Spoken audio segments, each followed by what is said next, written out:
के बाद सैफ अली अब पूरी तरह सेफ। लीलावती हॉस्पिटल के डॉक्टर्स की निगरानी में इलाज। मुलाकात के लिए पहुंचे परिजन। हमले को लेकर बॉलीवुड ने जताई चिंता।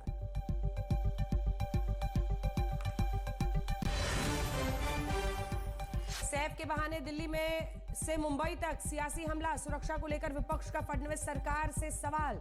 सेलिब्रिटी की सिक्योरिटी को मुद्दा बनाकर केंद्र पर हमलावर केजरीवाल।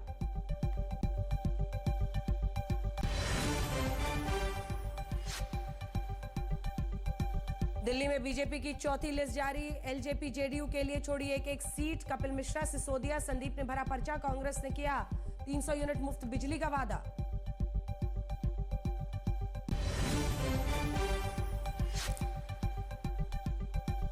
और केंद्रीय कर्मचारियों को प्रधानमंत्री मोदी का बम्पर तोहफा। 8वें वेतन आयोग को मिली मंजूरी। बढ़ जाएगी लाखों सरकारी कर्मचारियों की सैलरी।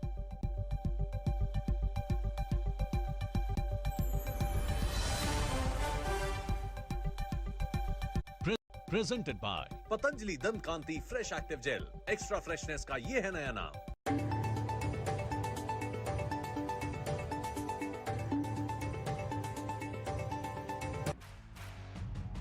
नमस्कार, आप देख रहे हैं हल्ला बोल। आपके साथ मैं हूं अंजना ओम कश्यप। आज बड़ी खबर के साथ हम बुलेटिन की शुरुआत कर रहे हैं, क्योंकि जिस संदिग्ध पर पुलिस को शक है उसकी तस्वीर सामने आई है। सैफ के घर में हमला करने वाले संदिग्ध की तस्वीर आप देखेंगे। ये देखिए, एक्सक्लूसिव तस्वीर आज तक के पास है।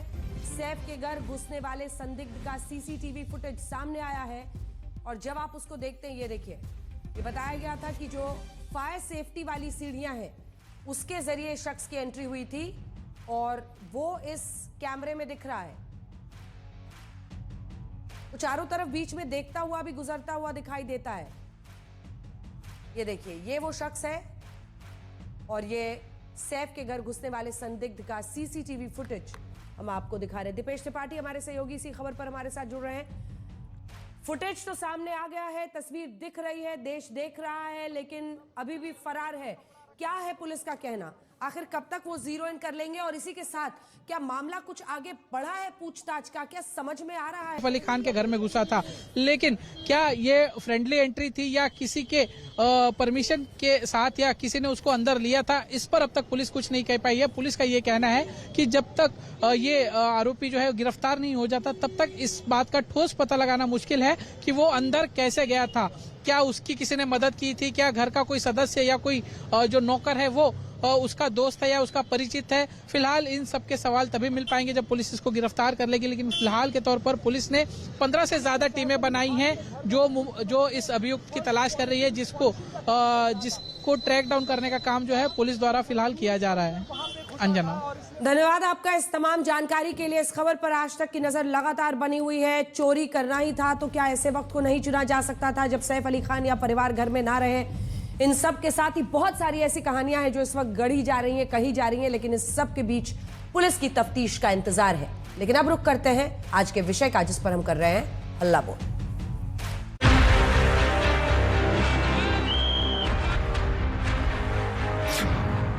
नई दिल्ली सीट पर रण हुआ भीषण। जब से ये घोटाले निकले सिर्फ बैंक रह गया है और कुछ नहीं बचा है। कैश का बड़ा भारी बैंक बना लिया, वोट तो मुझे गायब दिखता है। आपके प्रवेश वर्मा पर पैसे और जूते बांटने के आरोप। क्या दिल्ली के लोग एक जूते की जोड़ी से खरीदे जा सकते हैं? केजरीवाल और प्रवेश वर्मा में वार पलटवार। एक तरफ काम करने वाली पार्टी है और एक तरफ गाली गलौज देने वाली पार्टी है। अरविंद केजरीवाल को लग रहा है कि उसकी जमानत जब्त होगी नई दिल्ली से, उसकी पार्टी हार रही है। आपके चुनाव आयोग पर गंभीर आरोप। जो यहाँ का जिला निर्वाचन अधिकारी है वो तो खुलेआम अब कह रहा है कि जब प्यार किया तो डरना क्या। ये अराजकता और आपदा की पार्टी है एएपी।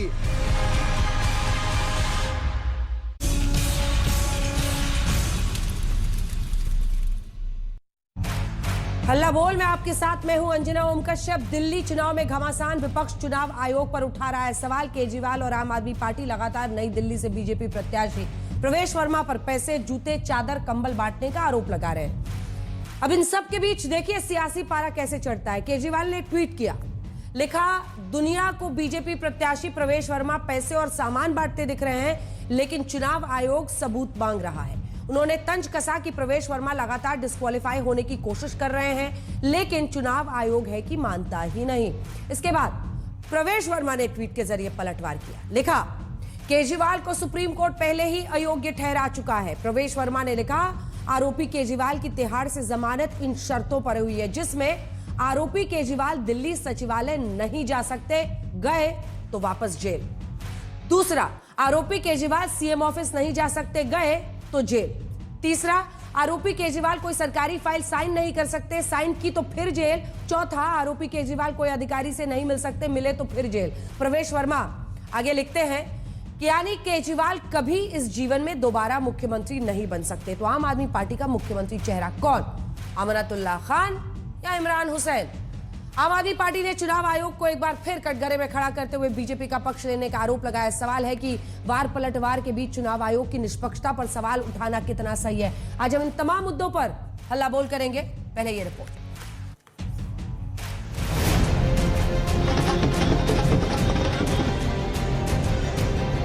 आज भी दिल्ली विधानसभा चुनाव में हाई प्रोफाइल नामांकन का दिन रहा। नई दिल्ली सीट से कांग्रेस प्रत्याशी संदीप दीक्षित ने पर्चा भरा और केजरीवाल की हार की भविष्यवाणी कर डाली। अरविंद केजरीवाल ने अपना एक वोट बैंक बनाया है यहाँ पे, और जिस तरह से उनका विक्ट्री मार्जिन रहा है, आपको लगता है उसमें सेंधमारी आप कर पाएंगे? देखो, ऐसा हुआ है कि 10 साल उनके पास वोट बैंक था।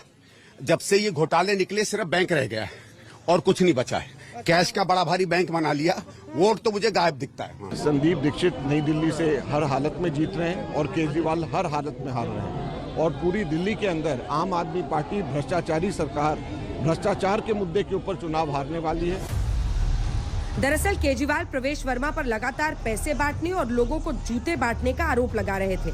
ये लड़ाई अब सोशल मीडिया पर छा गई है। पिछले कई चुनावों से दिल्ली को मुख्यमंत्री देने वाली सीट नई दिल्ली विधानसभा पर जंग रोचक होती जा रही है। अरविंद केजरीवाल और प्रवेश वर्मा के बीच ट्वीट वॉर चल रहा है। केजरीवाल ने सोशल मीडिया प्लेटफॉर्म एक्स पर लिखा, बेचारे प्रवेश वर्मा जी डिस्क्वालीफाई होने की पूरी कोशिश कर रहे हैं, पर चुनाव आयोग है कि मानता ही नहीं। उधर नई दिल्ली सीट से बीजेपी प्रत्याशी प्रवेश वर्मा ने केजरीवाल पर पलटवार करते हुए ट्वीट किया। सुप्रीम कोर्ट ने पहले से ही आरोपी अरविंद केजरीवाल को डिस्क्वालीफाई कर दिया है। आरोपी केजरीवाल की तिहाड़ से जमानत पर शर्त लागू है। जैसे आरोपी केजरीवाल दिल्ली सचिवालय नहीं जा सकते, गए तो वापस जेल। आरोपी केजरीवाल सीएम ऑफिस नहीं जा सकते, गए तो जेल। आरोपी केजरीवाल कोई सरकारी फाइल साइन नहीं कर सकते, साइन की तो फिर जेल। आरोपी केजरीवाल कोई अधिकारी से नहीं मिल सकते, मिले तो फिर जेल। यानी केजरीवाल कभी इस जीवन में दोबारा मुख्यमंत्री नहीं बन सकते। तो आम आदमी पार्टी का मुख्यमंत्री चेहरा कौन होगा, अमनतुल्ला खान या इमरान हुसैन? उधर ग्रेटर कैलाश में आप प्रत्याशी और दिल्ली सरकार में मंत्री सौरभ भारद्वाज ने भी नामांकन दाखिल किया। आज बीजेपी ने शिखा राय को ग्रेटर कैलाश से उतारकर जीत का दावा किया, लेकिन सौरभ भारद्वाज ने भरोसा जताया कि इस बार भी जनता उन्हें आशीर्वाद देगी। बीजेपी की दिल्ली यूनिट चाहती है कि जो कैंडिडेट यहाँ जीके के हैं भारतीय जनता पार्टी के, उन सबको एक एक दो बार आजमा चुकी है भारतीय जनता पार्टी, और सब लोग हार चुके हैं, और उनकी कोई इमेज भी इलाके के अंदर बहुत अच्छी नहीं है। इनके जो सर्वेज हैं उसके अंदर वो सर्वे भी खराब आए हैं उन सबके। पूर्व डेप्यूटी सीएम और जंगपुरा से आप प्रत्याशी मनीष सिसोदिया ने पर्चा भरा। सिसोदिया ने दावा किया कि आप सरकार जीत का चौका लगाएगी। जंगपुरा के लोग, जंगपुरा का एक एक भाई, एक एक बहन, वही प्यार और सम्मान अपने इस भाई को देंगे जो पिछले 10 साल से आम आदमी पार्टी को देते रहे हैं। वहीं बीजेपी से हरीश खुराना और कपिल मिश्रा ने नामांकन पर 8 फरवरी को भगवा परचम फहराने का भरोसा जताया। जनता में उत्साह है, कार्यकर्ताओं में संकल्प की शक्ति है। करावल नगर में एक जीत का बड़ा रिकॉर्ड भारतीय जनता पार्टी बनाने जा रही है, वो उत्साह आप यहाँ देख सकते हैं। दिल्ली बीजेपी अध्यक्ष वीरेंद्र सचदेवा, अरविंद केजरीवाल दोनों ने ही प्रेस कॉन्फ्रेंस करके एक दूसरे पर जनता को गुमराह करने का आरोप लगाया। अरविंद केजरीवाल, तुमसे पिछले 10 सालों में हम सवाल पूछ रहे हैं।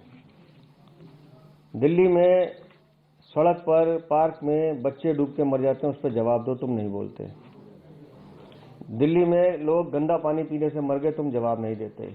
आज दिल्ली के अंदर खुलेआम गैंग वॉर चल रहे हैं सड़कों के ऊपर। 20-20, 25-25 राउंड फायरिंग चल रही है सड़कों के ऊपर। व्यापारियों को फिरौती की कॉल्स आ रही हैं, हर दूसरे दिन व्यापारियों को फिरौती की कॉल्स आ रही हैं, इतने करोड़ रुपए पहुंचा दो नहीं तो तुमको मार डालेंगे। बीजेपी सांसद अनुराग ठाकुर भी दिल्ली की कई सीटों पर चुनाव प्रचार का मोर्चा संभाले हैं। उन्होंने कहा कि जनता अब सरकार की विदाई का मन बना चुकी है, तो आप सांसद संजय सिंह चुनाव आयोग पर निशाना साधते नजर आए। दिल्ली की जनता सड़कों पर निकली है भारतीय जनता पार्टी के पक्ष में। दिल्ली की जनता ने मन बना लिया कि भाजपा की डबल इंजन की सरकार बनाएंगे और दिल्ली को प्रदूषण मुक्त बनाएंगे, दिल्ली की यमुना जी को साफ करके दिखाएंगे, दिल्ली में मधुशाला नहीं पाठशालाएं खोल के दिखाएंगे। जो यहाँ का जिला निर्वाचन अधिकारी है वो तो खुलेआम अब कह रहा है कि जब प्यार किया तो डरना क्या, तो खुल के सामने आ गया मैदान में। जब बीजेपी के ट्वीट को आरटी कर रहा है वो, तो बड़े आसानी से आप समझ सकते हैं कि उसका कितना गहरा रिश्ता भारतीय जनता पार्टी से है। उधर कांग्रेस दावा कर रही है कि कांग्रेस की सीधी लड़ाई आम आदमी पार्टी से है, बीजेपी तो लड़ाई में भी नहीं है। कांग्रेस ने संदीप दीक्षित को इसलिए उतारा है ताकि अरविंद केजरीवाल को हराया जा सके। तो जाहिर सी बात है कि संदीप दीक्षित ने भी इसी मुकाबले में, इसी रणभूमि में उतरना मुनासिब समझा। ये दिखाता है कि उनके अंदर जो एक जुनून है, 10 साल जो नई दिल्ली के लोगों के साथ धोखा हुआ है, उसका बदला संदीप दीक्षित ही ले सकते हैं। बीजेपी और कांग्रेस दावा कर रहे हैं कि आम आदमी पार्टी के खिलाफ सत्ता विरोधी लहर चल रही है, लेकिन आप हुंकार भर रही है कि 8 फरवरी को एक बार फिर झाड़ू क्लीन स्वीप करके इतिहास रचने जा रही है। मौसमी सिंह और हिमांशु मिश्रा के साथ अमित भारद्वाज, दिल्ली आज तक। प्रेम शुक्ला राष्ट्रीय प्रवक्ता बीजेपी के हमारे साथ जुड़ गए, जैस्मिन शाह प्रवक्ता आम आदमी पार्टी के, अभय दुबे प्रवक्ता कांग्रेस पार्टी के, आशुतोष पॉलिटिकल एनालिस्ट के तौर पर जुड़ रहे हैं। सबसे पहले प्रेम शुक्ला जी आपके पास आते हुए, देखिए ये अधिकार तो आम आदमी पार्टी को है ना कि वो चुने कि उसका अगला मुख्यमंत्री का उम्मीदवार कौन होगा, चेहरा कौन होगा। उन्होंने अरविंद केजरीवाल को चुना है, फिर किस आधार पर प्रवेश वर्मा कह रहे हैं कि नहीं वो नहीं बन सकते हैं सीएम? और दूसरा उनका कहना है कि चुनाव आयोग एक बार फिर पक्षपातपूर्ण रवैया अपनाकर प्रवेश वर्मा का साथ दे रहा है। वो आरोप लगा रहे हैं कि वो पैसे, जूते, कंबल, साड़ी और भी न जाने क्या क्या बांट रहे हैं। जवाब दीजिए दोनों प्रश्नों पर प्रेम जी। देखिए, ये निश्चित तौर पर उनको अपना प्रत्याशी तय करने का अधिकार है, लेकिन ये संवैधानिक और वैधानिक जो व्यवस्था है उसका अनुपालन करना भी उनका दायित्व है। और ये सबके सामने है कि सुप्रीम कोर्ट ने जिस आधार पर श्रीमान अरविंद केजरीवाल शराब घोटाले के अभियुक्त को जमानत दी है, उस जमानत की शर्तों में वो मुख्यमंत्री कार्यालय अटेंड नहीं कर सकते हैं, सचिवालय नहीं जा सकते हैं, आधिकारिक फाइलों पर सिग्नेचर नहीं कर सकते हैं, मुख्यमंत्री के रूप में काम नहीं कर सकते हैं। इसलिए लंबे समय तक, जबकि दिल्ली के हाईकोर्ट के एक्टिंग चीफ जस्टिस कह रहे थे कि निर्लज्जता की पराकाष्ठा है कि मुख्यमंत्री जेल में रहने के बावजूद त्याग पत्र देने के लिए तैयार नहीं है, जेल में रहकर भी श्रीमान अरविंद केजरीवाल इस लोकतांत्रिक व्यवस्था के, डॉक्टर बाबा साहब आम्बेडकर समेत इस देश के संविधान निर्माताओं ने कल्पना भी नहीं की होगी कोई ऐसा निर्लज्जता का प्रदर्शन करेगा कि जेल में जाने के बाद भी त्याग पत्र नहीं देगा। तो त्याग पत्र नहीं दिया था, लेकिन बाहर आने के बाद त्याग पत्र दिया क्यों?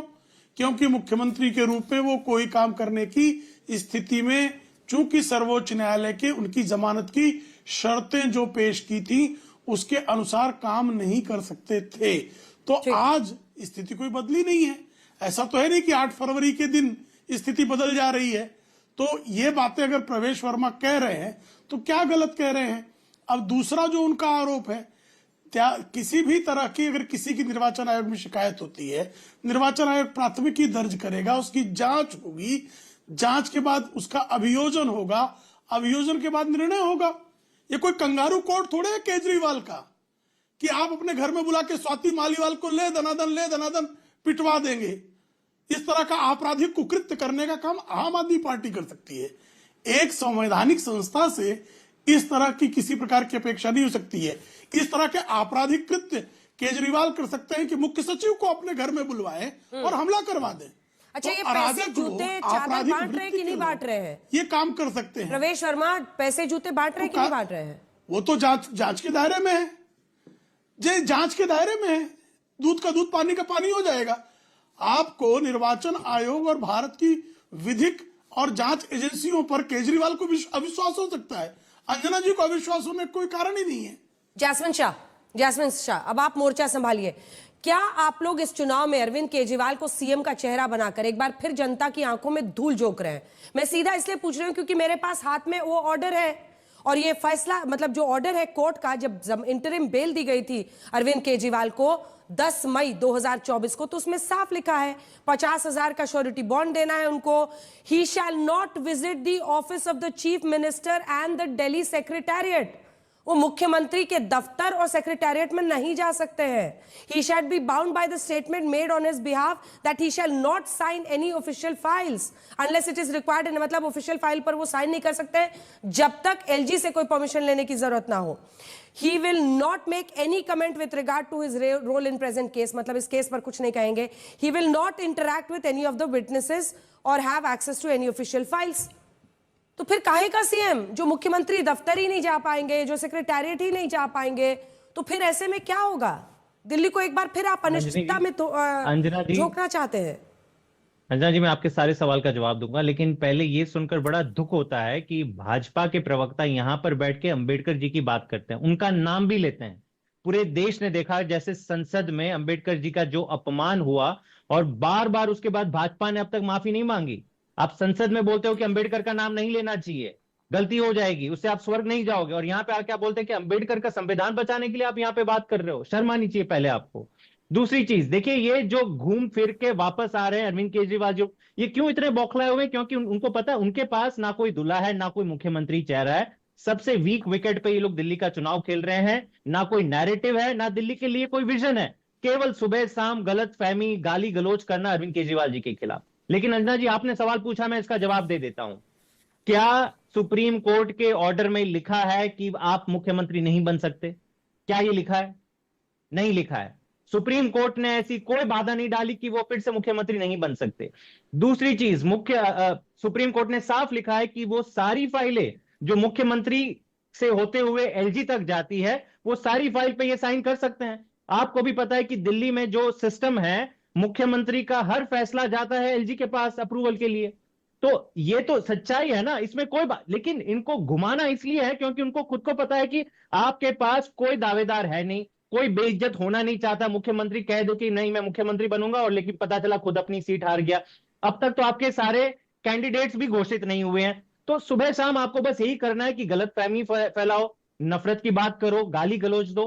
लेकिन जो ये इलेक्शन कमीशन वाला मुद्दा है जो आपने इनसे पूछा, ये देख लीजिए अन्ना जी कि इनकी साफ नीयत। मैं इनसे पहले एक कहीं पे शो पे था और इनके एक साथी थे, वो तो ये भी कह रहे कि नहीं जी साड़ी बांट रहे हैं, क्या गलत कर रहे हैं, हम पैसा बांटेंगे, साड़ी बांटेंगे, जूते बांटेंगे, आपको जो करना है कर लो। तो ये नियत है इनकी ये नौबत आ गई। 10 साल से इनका केंद्र में राज है। कितनी ताकत है केंद्र सरकार को, पूरा लॉ एंड ऑर्डर उनके अंदर आता है। चाहते तो वो कह देते हैं दिल्ली की जनता को कि हमने आपके लिए इतने बड़े काम किए, महिला सुरक्षा के लिए ये किया, बाकी सारे लॉ एंड ऑर्डर पे क्या किया। लेकिन नहीं, जूते चप्पल बांटेंगे। और जब इलेक्शन, और ये सारी तस्वीरें तो कैद है, आप खुद दिखा रही हैं, आप देखिए जूते दिखा रही हैं आपके शो में, आपको दिखाई नहीं देता कि क्या चल रहा है? ये देश के इलेक्शन कमीशन क्या सारे कानूनों की धज्जियां उड़ रही हैं, और वो भी दिल्ली में, सबसे centre of heart of India में।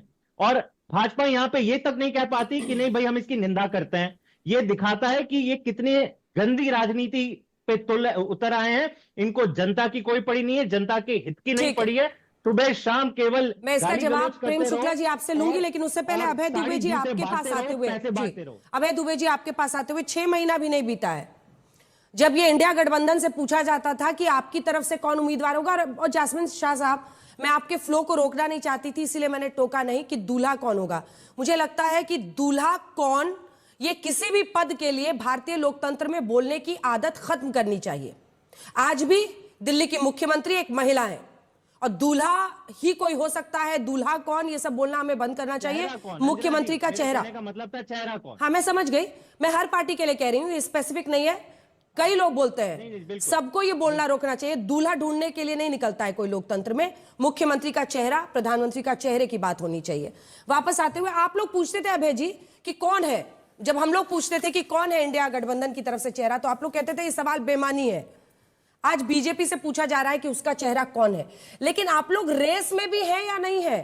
संदीप दीक्षित, अच्छा बात है, वो अपनी लड़ाई लड़ रहे हैं अपनी मां की सीट पर, लेकिन आपकी पार्टी ने तो समझौता किया हुआ था, कोई भरोसा ही नहीं कर रहा कि कांग्रेस पार्टी इस बार कुछ कर पाएगी। अभी भी माना जा रहा है कि एंटी बीजेपी वोट सारे की सारी आम आदमी पार्टी की तरफ जा रही हैं। अभय जी। अंजना जी देखिए, पहले तो संक्षिप्त में इसका उत्तर दे दूं। जो बारात में चल रहा है आदमी डिनर डकारने के लिए, जिसको हक भी नहीं घोड़े पे बैठने का, वो पूछ रहा है दूल्हा कौन है। खैर, आज मैं एक गंभीर विषय पर आपसे बात करना चाहता हूं। अभी इमरान मसूद जी की पत्रकार वार्ता हुई है। जो सैफ अली खान जी के मुद्दे पर आपने बात अभी शो में दिखाई थी, मैं केजरीवाल जी आग्रह पूर्वक पूछना चाहता हूं, 10-11 साल बाद मुसलमानों की याद आई आपको? और आई भी तो किसकी? आम आदमी पार्टी को, खास मुसलमानों की, बंबई के, दिल्ली के याद नहीं आई।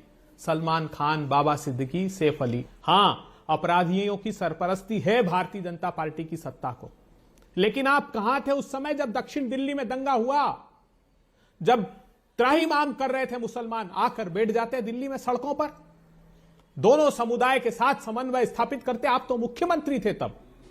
क्या हुआ आपको? बिल्किस बानो, दुर्दांत जो बलात्कारी थे, उनको छोड़ा गया, माला पहनाई गई। मनीष सिसोदिया ने मुंह फेर लिया, बोलने से भी बचते रहे। जब मरकज में ताला लग रहा था तब कहां थे आप, बताइए? जब कुरान की बेअदबी हुई, आपके एमएलए ने प्रेस कॉन्फ्रेंस की आपने? तो आज सिर्फ मुसलमान वोटों के लिए आए और आम आदमी पार्टी ने एलिट क्लास के लिए प्रेस कॉन्फ्रेंस की। ये दिल्ली की जनता अच्छी तरह से जानती। एक जूते और सोने की चेन बांटने का आरोप है, तो आपने दिल्ली का चेन छीन लिया केजरीवाल जी। उन बुनियादी सवालों का जवाब कौन देगा? क्या शपथ ली थी आपने? आपने कहा था कि मैं यमुना साफ नहीं कर पाया तो मुझे वोट मत दीजिएगा। शराब घोटाले पर तो आपने क्लीन चिट दे दी थी अभय दुबे जी। आज यमुना में आपने जैसे दिल्ली में समझौता किया चुनावों में, आपने शराब घोटाले में क्लीन चिट दे दी। आपने जैसे समझौता किया, आपने क्लीन चिट दे दी। अंजना जी, एक मिनट, एक बात साफ कर दूं। अंजना जी, आपके शो में आपने कई बार ये बात कही कि सबसे पहली शिकायत कांग्रेस पार्टी ने की थी। सवाल इस बात का नहीं था, लेकिन जो कैग की रिपोर्ट पड़ी तो हमारी आंखें खुली रह गई। कार्टेलाइजेशन हुआ। कैग की रिपोर्ट में कहा कि ED price, x distillery price उस कंपनी ने तय की, खुद ने, कहीं किसी राज्य में नहीं होता। लेकिन खबर एक्सपर्ट कमेटी ने मना किया था। हाँ। इन्होंने उसी शराब बनाने वाले को, सुनिए ना, शराब बनाने वाले को छूट दे दी, कीमत तय करो, होलसेल का ठेका भी उसको दे दिया और रिटेल का ठेका। एक्सपर्ट कमेटी ने कहा था 2 से ज्यादा लाइसेंस मत देना, इन्होंने 54 का प्रोविजन। 2000 करोड़ रुपए का स्कैम हुआ है। 50 करोड़ रुपए का शीश महल बना लिया। एक ने 467 करोड़ रुपए का। प्रधानमंत्री जी, क्या वादा करके आए थे आप लोग? आपके राजमहल में टनल भी है और एक इधर 16 लाख की कालीन बिछा रहे हैं। ऐश्वर्य का आडंबर देखो, जो मफलर बांधकर टूटी चप्पल के केजरीवाल शीश महल के लाल हो गए। हमारी सांसों का संकट। अभय जी, चूंकि आपने शराब घोटाले की बात छेड़ी है, तो कुछ ही देर पहले बीजेपी ने अटैक किया है। दरअसल आतिशी, जो मौजूदा मुख्यमंत्री हैं दिल्ली की, आतिशी मालिना, उन्होंने कहा है कि अगर हम सत्ता में, एक इंटरव्यू में उन्होंने कहा कि अगर हम सत्ता में आए तो शराब नीति को फिर से लागू करेंगे। इस पर बीजेपी की प्रतिक्रिया आई है। आइए आपको जल्दी से सुना देते हैं रविशंकर प्रसाद ने आज इस पर क्या कहा है, और फिर जैस्मिन शाह से भी पूछेंगे कि क्या ये वाकई सच है। और आशुतोष जी, आपके पास भी आऊंगे, क्योंकि दिल्ली में शराब नीति का मामला फिर से गर्मा रहा है। दरअसल सीएम आतिशी ने एक इंटरव्यू में कहा था कि सत्ता में वापसी हुई तो फिर से वही शराब नीति लागू करेंगे। अब बीजेपी ने मुद्दे को लेकर फिर से केजरीवाल को घेरा है। पूछ रही है, आप और शराब ठेकेदारों में कौन सी साठगांठ है कि जेल जाने के बाद भी वही नीति लागू करना चाहते हैं, जबकि पिछली बार नीति को वापस ले लिया था। सुनिए। दिल्ली की स्टेपनी मुख्यमंत्री, मैं नहीं कह रहा हूं, ये उनके मेंटोर का ही कमेंट है। हमारी सरकार आएगी तो हम शराब नीति को दोबारा लागू करेंगे। अन्ना हजारे के आशीर्वाद से उपजे जन आंदोलन में नैतिकता की दुहाई देने वाली पार्टी की अब पहली प्राथमिकता शराब हो गई है। ये तो दिखा ही नहीं हमें आज तक। सीएजी की रिपोर्ट आपने कंसील कर दिया, विधानसभा में नहीं आने दिया। आपको मालूम है कानून के मुताबिक जब रिपोर्ट आती है तो पहले विधानसभा में जाती है, वहां से पब्लिक अकाउंट्स कमेटी में जाती है। तो 2600 करोड़ का घोटाला हुआ, उसको आप छुपा गए। माननीय केजरीवाल जी जेल गए, माननीय सिसोदिया जी जेल गए, बाकी लोग गए, चार्जशीट फाइल हो गई है, सैंक्शन दे दिया गया है। इसके बाद भी शराब के ठेकेदारों का ऐसा क्या दबाव है इनके ऊपर? कौन सी अंडरस्टैंडिंग है? क्या आते के साथ उनका कहना है कि हम दोबारा लागू करेंगे? ये अपने आप में बहुत ही पीड़ादायक है। आशुतोष जी, वैसे तो मैं अरविंद केजरीवाल पर जो ट्वीट किया है प्रवेश वर्मा ने, उस पर भी जवाब चाहती थी कि क्या अगर वो सीएम दफ्तर नहीं जा सकते, अगर वो सेक्रेटेरिएट नहीं जा सकते, तो फिर आंखों में धूल झोंकने वाला एक सीएम मिलेगा दिल्ली को। इस पर भी जवाब दीजिएगा। लेकिन कोविड के बाद मैं थोड़ा सा रिवाइंड में ले जाना चाहती हूँ सबको। मुझे लगता है 2021 के आसपास की बात है। लॉकडाउन अनाउंसमेंट और लॉकडाउन के इर्द गिर्द हम लोगों ने देखा था कि कैसे शराब की दुकानों के बाहर बड़ी लंबी लंबी कतारें लगी थी दिल्ली में, और उसकी तस्वीरें पूरे देश में छा गई थी। तो शराब की अपार लोकप्रियता देखते हुए क्या वोटिंग के एन पहले दिल्ली की मुख्यमंत्री ने यह कहा है कि वही शराब नीति जिसमें एक वक्त पर स्कीम भी चला था एक पर एक फ्री का, उस शराब नीति को फिर से लागू करेंगे कहा गया है, जबकि उसको खुद इसी सरकार ने वापस लिया था? अंजना जी, दो चीजें हैं। पहली बात यह कि शराब नीति और शराब नीति में अनियमितता, ये दो बिल्कुल अलग अलग चीजें हैं। जो लिकर स्कैम को लेकर जो मामला चल रहा है, जो जांच पड़ताल चल रही है, वो शराब नीति में अनियमितता हुई है, भ्रष्टाचार हुआ या नहीं हुआ, इसकी जांच पड़ताल हो रही है। और गंभीर आरोप अरविंद केजरीवाल, मनीष सिसोदिया के ऊपर लगे, जिसकी जांच पड़ताल चल रही है और अदालत के अंदर मामला चल रहा है। लेकिन दुनिया की कोई भी अदालत किसी भी सरकार को किसी भी नीति को बनाने में और उसको लागू करने से रोक नहीं सकती। अगर ऐसा करती है तो अपने अधिकार क्षेत्र का अतिक्रमण करती है। क्योंकि अगर दिल्ली के अंदर कोई शराब नीति लागू नहीं कर सकता, तो उत्तर प्रदेश में कैसे शराब नीति लागू हो सकती है, या फिर बिहार में कैसे शराब नीति लागू हो सकती है? तो एक चुनी हुई सरकार, अगर वो मान लीजिए कि आम आदमी पार्टी की सरकार आती है, फिर बीजेपी की सरकार भी आती है, तो वो अपने हिसाब से शराब नीति लागू कर सकती है, अपने हिसाब से शराब पुरानी नीति को बदल भी सकती है और नई नीति ला सकती है। तो इसमें कुछ भी गलत नहीं है और इसमें कुछ भी गलत होना भी नहीं चाहिए। हाँ, अगर उसमें फिर अनियमितता होती है, उसमें फिर अगर भ्रष्टाचार के आरोप लगते हैं, तो फिर अलग।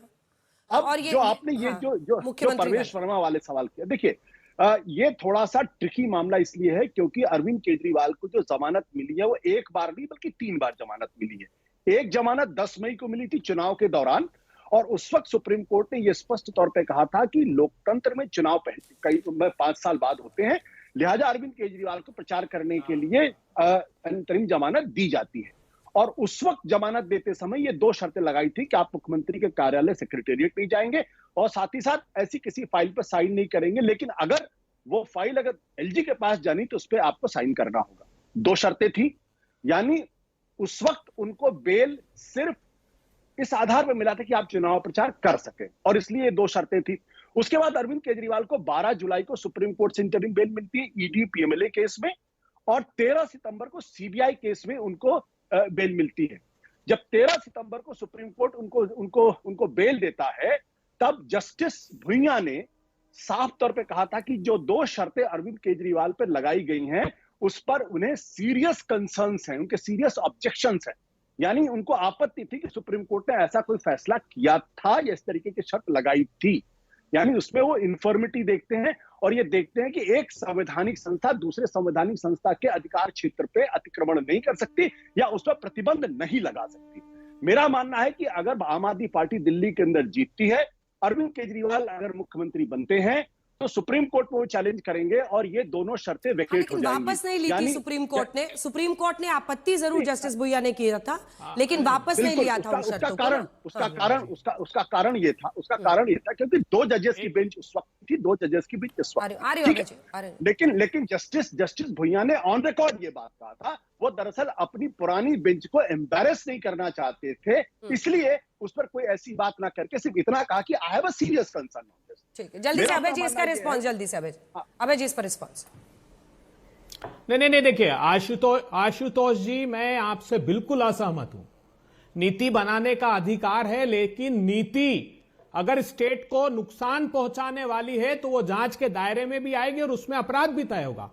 आरोप क्या है इन पर? आरोप यह है कि आपने ऐसी नीति बनाई कि आपने लाइसेंस फीस पर एक्साइज ड्यूटी चार्ज की, जबकि आपको पर बोतल पर करनी थी। जो क्यूआर कोड था जिसमें ट्रैकिंग होती थी एंड टू एंड, उसको आपने शिथिल कर दिया। आरोप यह है कि आपको एक्सपर्ट कमेटी ने कहा था, देखिए जो नीति आप अगर नीति बनाएंगे जिससे स्टेट को लॉस होगा तो वो जांच के दायरे में भी आएगी और सजा भी देंगे। तो 50 ऐसे कैग फाइंडिंग्स हैं कि जो आपकी नीति ही जांच, जो नीति पर ही सवाल खड़े करती है।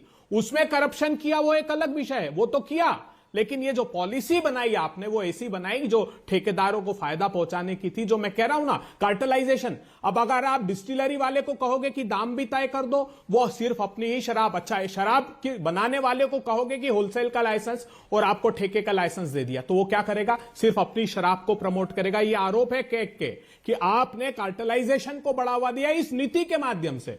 तो ये नीति भ्रष्टाचार को बढ़ाने वाली थी, इसलिए ये नीति गलत थी। ठीक है जी, शराब नीति को आपने जैस्मिन शाह साहब अभी वापस लिया था, उसको आप फिर से लागू करने की बात क्यों कर रही है आपकी मुख्यमंत्री? अंजना, मैं अगर 10 सेकंड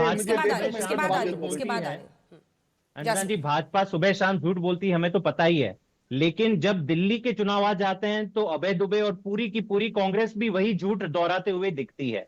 तो मैं अब आपको ये सारी चीजें स्पष्ट कर दूं कि दिल्ली की जो शराब नीति लाई गई थी, ये आधिकारिक आंकड़े हैं कि दिल्ली में हर साल 5,500 करोड़ शराब नीति या एक्साइज का रेवेन्यू आता था।